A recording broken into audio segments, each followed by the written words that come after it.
depuis 10 ans cette année. Nous avons repris ça.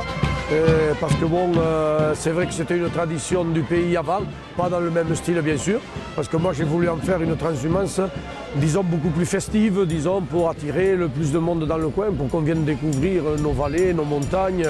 C'était une occasion quoi. Et puis c'était l'occasion aussi de donner un peu, je dirais, la parole aux bergers, aux quelques bergers qui restent malheureusement, parce que je dirais que c'est une profession peut-être en voie de disparition même.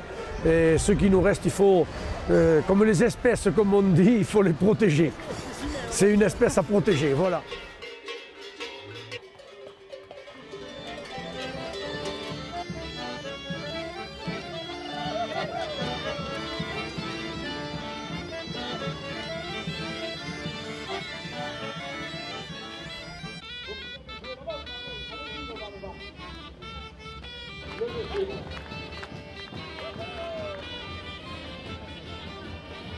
La transhumance, c'est quand même l'ouverture de la saison estivale avec quelque chose qui est fléché pour nous. C'est évidemment la montée dans les estives, la fête autour de tout ce qui est le pastoralisme, autour de la montagne vivante, parce qu'aujourd'hui on a conscience qu'il faut défendre cela. Je crois que le mot est bien posé. Avoir une montagne vivante économiquement, et elle passe évidemment par de l'élevage de montagne avec toutes les difficultés qu'on connaît et pour lesquelles on est aussi là tous ensemble pour dire il faut que ça continue, il faut que cette montagne soit peuplée et que les hommes l'investissent avec raison, et c'est ce qu'ils font. Je suis natif de Seix et je monte mes brebis en estive sur le GP de Fonta. Nous, ça fait 5 ans qu'on fait ça. Parce qu'on connaît le propriétaire des vaches, monsieur Claude Sutran, de la tradition, l'ambiance. Voilà. On les fait à perdurer parce que s'il n'y avait pas ça. On part du mois de juillet jusqu'au mois d'octobre. Ensuite, pendant l'été, on fait le fourrage. Et au mois d'octobre, on redescend les bêtes. Voilà.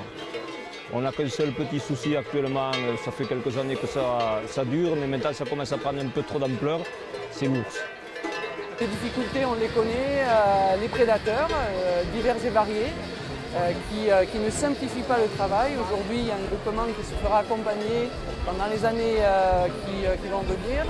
Je pense que c'est une possibilité, mais ça ne règle pas tout.